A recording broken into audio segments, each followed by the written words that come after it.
Combien de Mohamed Merah dans les avions, les bateaux, qui chaque jour arrivent en France remplis d'immigrés? Les amalgames n'ont aucun sens. Je rappelle que 2 de nos soldats étaient, comment dire, musulmans, en tout cas d'apparence, puisque l'un était catholique, mais d'apparence, comme l'on dit, la diversité visible.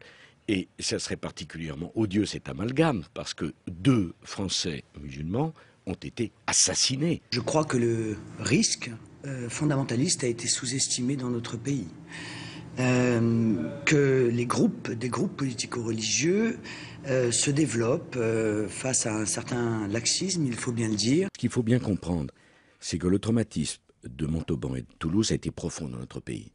Un peu, je ne veux pas comparer les horreurs, un peu comme le traumatisme qui a suivi aux États-Unis et à New York, l'affaire de septembre 2001. Au-delà de ce drame, au-delà des conséquences qu'il conviendra de tirer, méfions-nous des précipitations, des improvisations, des utilisations et parfois même des instrumentalisations. François Hollande essaye sans jamais désavouer ses amis, ni ses alliés politiques, essaye de se donner le beau rôle, mais de temps en temps, il y a des choses qui lui échappent. Oui, je l'ai entendu. Par exemple, mais par exemple, j'ai entendu faire des sous-entendus sur le climat, sur la responsabilité que le gouvernement pourrait avoir dans une situation de ce genre. C'est indécent. Franchement, cette instrumentalisation, cette façon comme ça de stigmatiser les autres, cette dénonciation absurde des socialistes, c'est quelque chose qui est mais vraiment pathétique, misérable. Laissons ça de côté. Et il viendrait nous faire des leçons sur la question de la sécurité. Vous voyez, ça salue déjà notre combat. Nous sommes bientôt au port, mais pas encore arrivés. Les propositions du front de gauche, elles sont sur la table et les gens qui en veulent votent pour. Et nous verrons quelle sera la situation. Car si François Hollande est à 25% et que nous sommes à 24%, il devra s'avaler l'augmentation du SMIC. Vous comprenez ? François Hollande, voilà qu'il est rattrapé par les rendez-vous de la vie. À force d'avoir été ambigu depuis des années et des années, de n'avoir jamais été capable d'assumer des choix clairs, voilà qu'il va devoir assumer de près ou de loin ce qui doit ressembler à un accord électoral avec M. Mélenchon. La rivière est sortie de son lit.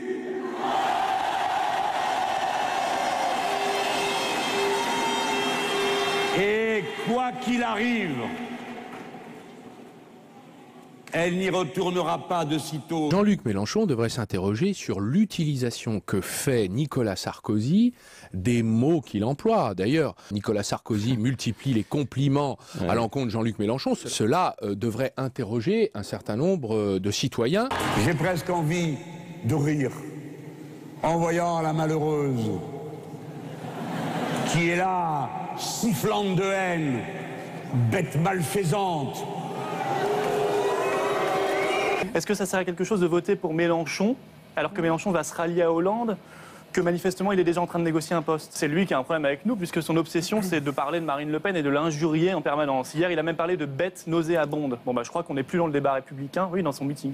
On dirait que c'est le sang qui l'excite, quoi. Les écologistes assument de ne pas vouloir rentrer dans le jeu de l'ultra-personnalisation, l'ultra-présidentialisation. Je reconnais que Jean-Luc Mélenchon le fait avec talent, qu'il a dit lui-même qu'il était devenu une institution à lui seul. Moi ce qui m'intéresse, c'est pas que les individus deviennent des institutions, mais c'est que les politiques changent. C'est pas un fauve de pupitre, Eva Joly, mais c'est quelqu'un qui parle avec une petite voix, sans doute avec un accent, mais qui dit des choses justes. Lorsque je vois dans les sondages que le pouvoir d'achat, c'est la première préoccupation et que l'écologie, c'est la dernière, je me dis que j'étais très mauvaise et que ce n'est pas réussi à faire comprendre que les deux sont liés. Entre nous, on s'ennuie dans cette campagne. Merde.